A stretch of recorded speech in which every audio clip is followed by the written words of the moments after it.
Baik, Assalamualaikum warahmatullahi wabarakatuh. Di sini Waalaikumsalam. kami dari kelompok 5 akan mempresentasikan hasil kerja kelompok kami, yaitu berupa proyek aplikasi mobile Matwapedia dengan dosen pengampu Bapak Rizky Fadilah. Makalah ini disusun oleh Ahmad Fauzan, saya sendiri Fransito Ependri, Slamet Kurniawan, Hamdan B. Uji Rifana, dan Muhammad Ihsan. Baik, bab 1 akan dibacakan oleh Muhammad Ihsan. Baik, saya akan membacakan bab 1, latar belakang. Dalam era transformasi digital yang pesat, industri properti tidak luput dari dampaknya kebutuhan akan inovasi dalam proses pembelian properti semakin mendesak dengan konsumen yang semakin mencari pengalaman yang lebih efisien, terkini, dan mendalam. Untuk merespon tuntutan ini, kami mempersembahkan proyek pembuatan aplikasi mobile Matwapedia, di mana pertumbuhan industri game online paparkan pertumbuhan industri game online dalam beberapa tahun terakhir. Buktikan dengan data dan statistik terkait dengan jumlah pemain, pendapatan industri, dan popularitas game online, peran top up dalam ekosistem game. Jelaskan peran penting top up dalam ekosistem game online. Top up game adalah cara utama bagi pemain untuk memperoleh item virtual, karakter, atau fitur premium yang meningkatkan pengalaman bermain, kemudahan dan kecepatan transaksi. Bahas kebutuhan akan kemudahan dan kecepatan dalam melakukan transaksi top up. Aplikasi top up game online memberikan kemudahan bagi pemain untuk mengisi saldo dan melakukan transaksi dengan cepat tanpa harus keluar dari game. Perkembangan teknologi pembayaran tinjau perkembangan teknologi pembayaran digital yang mendukung pembuatan aplikasi top up, misalnya dompet digital, pembayaran online, dan metode pembayaran lainnya yang tentang penyebaran pengguna smartphone yang semakin luas. Aplikasi top up game online dapat dimanfaatkan secara efektif oleh pemain yang menggunakan perangkat mobile untuk bermain game. Peningkatan preferensi konsumen. Bagaimana preferensi konsumen telah berubah, di mana banyak orang lebih memilih kemudahan dan kenyamanan berinteraksi secara digital. Aplikasi top up game online memberikan alternatif yang sesuai dengan tren ini. Peningkatan kenyamanan transaksi serta aspek keamanan transaksi dalam aplikasi top up. Peningkatan keamanan dalam pembayaran online dapat menjadi motivasi bagi pemain untuk lebih percaya diri dalam menggunakan aplikasi top up. Dukungan terhadap mobile bisnis game bebas. Bagaimana aplikasi top up game mendukung model bisnis game seperti free to play dengan model pembayaran mikrotransaksi. Ini dapat mendorong pertumbuhan ekosistem game dan memberikan pendapatan tambahan kepada pengembang. Keunggulan dan inovasi. Sorotkan keunggulan dan inovasi dan aplikasi top up game yang dibuat, misalnya fitur unik, tawaran spesial, atau integritas dengan game tertentu. Dengan menguraikan latar belakang yang komprehensif berdasarkan poin-poin di atas, makalah kami akan memberikan pemahaman yang lebih baik tentang pentingnya aplikasi top up game online dalam konteks perkembangan industri game dan kebutuhan konsumen. Data flow diagram atau DFD, Entity Relation Diagram (ERD), dan Use Case Diagram adalah alat analisis yang penting dalam merancang sistem aplikasi yang efisien dan responsif. DFD membantu kami memahami alur data dalam aplikasi. ERD membantu merancang basis data yang solid, dan Use Case Diagram membantu mengidentifikasi fungsionalitas utama dan skenario pengguna. Integritas dengan layanan eksternal adalah langkah strategis dalam memperkaya fungsionalitas aplikasi melalui penggunaan API. Application Programming Inference. Kami dapat menjembatani aplikasi mobile Matwapedia dengan layanan pihak ketiga, seperti sistem pembayaran, data cuaca, dan pemetaan lokasi. Ini tidak hanya memperluas cakupan layanan, tetapi juga meningkatkan layanan kenyamanan pengguna, antarmuka pengguna UI, dan pengalaman pengguna UX, memainkan peran utama dalam menentukan apakah pengguna akan tetap menggunakan aplikasi atau tidak. Desain UI dan UX menarik dan terfokus pada kebutuhan pengguna, memastikan bahwa setiap interaksi dengan aplikasi adalah pengalaman yang menyenangkan dan produktif. Baik, mungkin selanjutnya akan dijelaskan oleh teman saya. Baik, selanjutnya akan dijelaskan oleh Slamet Kurniawan.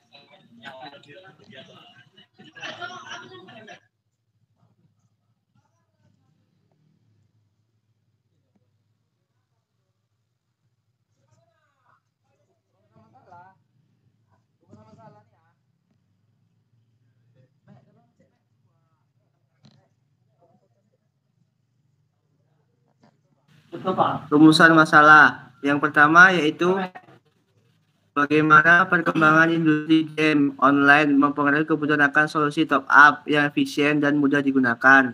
Yang kedua, apakah keamanan transaksi menjadi perhatian utama dalam pengembangan aplikasi top up game online dan bagaimana risiko keamanan. Bagaimana perubahan perilaku konsumen terkait preferensi pembayaran online berdampak pada adopsi aplikasi top up game. Keempat yaitu bagaimana aplikasi top up game online dapat disesuaikan dengan pembayaran non tunai atau pembayaran berbasis token. Yang terakhir yaitu bagaimana aplikasi top up game online dapat memberikan nilai tambahan kepada pengguna melalui promosi, diskon, atau fitur tambahan. Tujuannya yaitu yang pertama membangun aplikasi mobile sederhana dengan fitur-fitur tertentu. Yang kedua yaitu menerapkan pemahaman dasar tentang React Native pembuatan aplikasi mobile. Yang terakhir yaitu memudahkan pembayaran via online.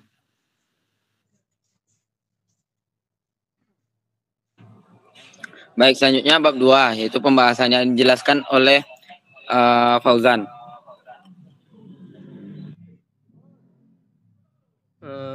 Bab 2 pembahasan 2.1 analisis dan perencanaan. 1. Deskripsikan siapa user yang menjadi narasumber. 2. Jelaskan apa saja yang dibutuhkan user tersebut. 3. Fitur apa saja yang akan ada di aplikasi. 4. Ceritakan rencana tahapan apa saja yang dilakukan agar sistem tersebut jadi. 5. Buatlah estimasi waktu pengerjaan proyek tersebut. 6. Apa saja bagian pengerjaan tiap anggota kelompok. Yang pertama yaitu user. User adalah pelanggan yang ingin top up di Madwapedia. Yang kedua narasumber yaitu Rahmat Hidayat. Yang ketiga yang dibutuhkan user adalah login, register, menu, search, pembayaran, dan all payment, bukti pembayaran, dan profile. Fitur aplikasi seperti login, menu, search, profil, Madwa Cash, histori pembayaran, payment method. 5. Rencana tahapan agar sistem jadi, yaitu membutuhkan dana yang lebih untuk menjadikan sebuah aplikasi seperti biaya domain, server, dan lain-lain. Bagaimana cara menjadikan rancangan menjadi React Native atau komponennya agar dapat membuat aplikasi mobile atau dapat diimplementasikan menjadi sebuah aplikasi mobile. 6. Estimasi waktu pengerjaan proyek, waktu yang diberikan.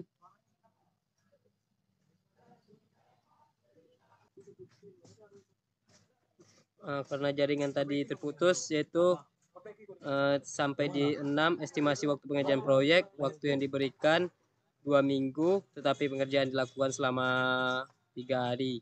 Dikarenakan banyak tugas proyek lainnya yang harus dikerjakan, jadi hasilnya masih perencanaan sederhana atau hanya tampilan yang belum spesifik. 7. Bagian pengerjaan tiap anggota kelompok. Yang pertama Ahmad Fauzan, yaitu saya sendiri, di bagian prototipe, desain UI dan UX, dan membantu mengontrol apa saja yang dibutuhkan dalam perencanaan aplikasi mobile Madwapedia. Yang kedua Franz Dito, yaitu sebagai pembuat prototipe juga dan membantu pengisian laporan dan perencanaan aplikasi mobile Madwapedia. Yang ketiga Slamet Kurniawan, yaitu membantu membuat use case diagram, data flow diagram dalam perencanaan laporan dan edit video presentasi. Hamdan BOJ Rifana sebagai pembuat ERD, use case diagram, dan membantu ide dari rancangan aplikasi mobile Madwapedia. Yang terakhir itu Muhammad Ihsan yang sebagai pembuat laporan dan membuat ERD serta DFD use case diagram dalam perencanaan aplikasi Madwapedia ini. Lanjut ke use case diagram. Use case diagram yang akan kami buat di sini hanya berhubungan dengan admin dan user. Belum sampai ke tahap yang lebih spesifik. Adapun penjelasan dari use case diagram yang kami buat yaitu user atau pembeli login terlebih dahulu. User bisa top up dan memilih nominal yang ingin mereka top up dengan berbagai metode pembayaran seperti Alfamart, Indomaret atau menggunakan via Pulsa atau Komsel, bisa juga menggunakan e-wallet yaitu OVO, Dana, ShopeePay atau QRIS, dan bisa menggunakan transfer antar bank. Setelah pemilihan metode pembayaran, user langsung menerima konfirmasi pembayaran dari sistem serta item yang ingin dibeli.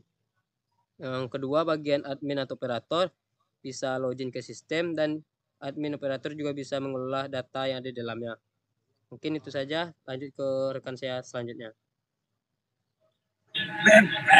Baik, selanjutnya data flow diagram akan dijelaskan oleh Hamdan BOJ Rifana. Baik, di sini saya akan melanjutkan pembahasan.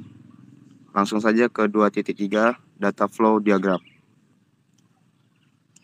Adapun data flow diagram yang akan kami buat ini mungkin masih banyak sebagian saja, dikarenakan waktu dan ide. Jadi, kami hanya membuat beberapa saja. Selanjutnya, kami akan memperbaiki dan merancang data flow diagram dengan yang baru. Berikut penjelasan dan gambar dari flowgram diagram. DFD level 0. Penjelasan dari DFD level 0 ini adalah admin bisa melihat pesanan input dari user admin, juga bisa cek histori pesanan yang sudah berlalu. Selanjutnya, DFD level 1. Penjelasan dari DFD level 1 ini, admin yang telah menerima pesanan akan menginput pesanan tersebut dan pesanan tersebut akan tersimpan di sistem. Pesanan akan masuk ke query stok dan masuk ke dalam tabel stok. Dari penyimpanan pesanan, pesanan akan diproses saat user telah melakukan transaksi dan akan keluar data pesanan. Setelah pesanan selesai diproses, maka pesanan tersebut akan masuk ke tabel pesanan dan sistem dapat mencetak laporan pesanan tersebut. Saat laporan pesanan telah berhasil dicetak, maka user akan menerima laporan berupa bukti bahwa pesanan telah selesai diproses. Selanjutnya, DFD level 2 menginput pesanan. Pesanan yang diinput akan dicek dan akan masuk ke query. Setelah pesanan dicek, maka pesanan akan masuk ke proses selanjutnya, yaitu memproses pesanan. Saat pesanan sudah diinput oleh user, pesanan akan disimpan di sistem. Pesanan tersebut akan masuk ke query pesanan dan tabel pesanan 1, sedangkan pesanan yang berhasil akan masuk ke hasil query pesanan dan terinput ke tabel pesanan 2. Detail pesanan pembelian akan dicetak menjadi struk dan struk pesanan akan diteruskan ke admin. Pesanan yang sudah menjadi struk akan diteruskan ke bagian transaksi, lalu pengguna harus membayar sesuai nominal harga pesanan yang dipesan. Kita masuk ke bagian 2.4 Entity Relationship Diagram atau ERD. ERD ini adalah suatu diagram visual yang digunakan dalam desain basis data untuk menggambarkan hubungan antara entitas, objek, atau konsep yang menyimpan data di dalam sebuah sistem. ERD membantu dalam memodelkan struktur data dan cara data saling terkait dalam sebuah basis data. ERD membantu dalam merancang struktur database dengan memberikan pandangan visual yang jelas tentang bagaimana entitas terkait satu sama lain dan bagaimana data disimpan dan diakses. Diagram ini juga membantu para pengembang dan pemangku kepentingan untuk memiliki pemahaman yang seragam mengenai struktur data, memungkinkan untuk merancang basis data yang efisien dan terstandarisasi. Adapun RD yang kami ini bertujuan memudahkan terhadap apa saja yang dilakukan admin, developer, dan user berikut penjelasan dari intimacy relationship diagram. Yang pertama, admin terdiri dari ID admin, username, password, di mana ID admin adalah primary key-nya. Yang selanjutnya, user terdiri dari ID user, nama, nomor telepon, di mana ID user sebagai primary key-nya. Selanjutnya, transaksi terdiri dari ID transaksi, jenis transaksi, tanggal transaksi, jumlah transaksi, di mana ID transaksi sebagai primary key-nya. Adapun alur penjelasan dari ERD sebagai berikut. Yang pertama, admin dapat merubah password akun admin sendiri. Dan yang kedua, sistem memiliki server dan sebuah sistem dikelola dan dipelihara oleh seorang developer. Yang ketiga, user dapat memasukkan nama dan nomor telepon pada menu awal. Di sini, user juga dapat melakukan transaksi top up game online. Baik, selanjutnya desain prototipe UI dan UX yang dirancang oleh saya sendiri. Di sini ada halaman awal, welcome to Matwapedia. Ini adalah halaman awal sebelum masuk ke homepage. Di homepage kita memiliki beberapa aplikasi, itu seperti Mobile Legends, Genshin Impact, PUBG Mobile, dan game-game lain yang populer yang biasa dimainkan oleh user awam. Nah, di sini adalah page untuk memasukkan akun. Jika user belum memiliki akun, maka user harus mendaftar terlebih dahulu. Setelah user mendaftar, maka user bisa masuk menggunakan alamat email dan kata sandi yang telah didaftarkan sebelumnya. Nah, seperti ini adalah contoh dari akun yang sudah diloginkan. Terdapat nama user, alamat utama, matwakes, riwayat transaksi, notifikasi, serta pengaturan. Di sini saya mengambil contoh untuk top up aplikasi Mobile Legends. Di bagian sini user dapat memasukkan ID dari Mobile Legends-nya, zone ID, dan memilih nominal diamond yang akan ditop upkan. Misalnya seperti ini. Ini adalah contoh dari user ID serta zone ID-nya. Kita contohkan dengan 77 tambah 8 diamond. Maka ketika user memencet tombol selanjutnya, akan keluar harganya. Di sini ada beberapa metode pembayaran seperti Indomaret, Alfamart, Telkomsel, ShopeePay, Dana, OVO, dan juga bank. Dari beberapa nominal diamond, mungkin ada beberapa yang tidak bisa dilakukan pembayaran. Misalnya, jika nominalnya terlalu rendah ataupun nominalnya terlalu tinggi. Di sini kami mencontohkan menggunakan ShopeePay dengan harga Rp20.530. User juga dapat menggunakan matwakes jika memilikinya. Matwakes akan memotong harga dari diamond yang dibeli oleh pengguna tersebut. Jika sebuah pembelian telah dilakukan, maka akan keluar nickname in-game user tersebut, ID-nya, serta harga yang harus dibayar. Ini adalah harga yang sudah termasuk dengan matwakes dan metode pembayarannya. Setelah konfirmasi, user akan dibawa ke tempat metode pembayaran tersebut. Setelah berhasil, user akan mendapatkan stroke jika pembayaran telah berhasil. Dan diamond akan masuk ke akun Mobile Legends pengguna tersebut. Bab 3, penutup. Jadi kesimpulannya adalah, dalam rancangan aplikasi mobile yang kami buat ini, untuk memudahkan para player game mobile yang ingin melakukan top up game, karena dengan kemudahan tersebut akan semakin banyak lagi user yang tertarik untuk melakukan top up. Karena dari beberapa keluhan user yang kami temukan, bahwa sistem top up yang ribet dan proses yang lama membuat beberapa user lebih memilih tempat untuk top up yang mudah, cepat, dan efisien. Di sini kami berusaha untuk membuat aplikasi yang user friendly dan dapat digunakan oleh pengguna awam, sehingga user tidak kebingungan saat ingin melakukan top up. Baik, sekian dari presentasi kami. Terima kasih telah menyaksikan. Mohon maaf bila ada kekurangan. Billahi taufik wal hidayah. Wassalamualaikum warahmatullahi wabarakatuh.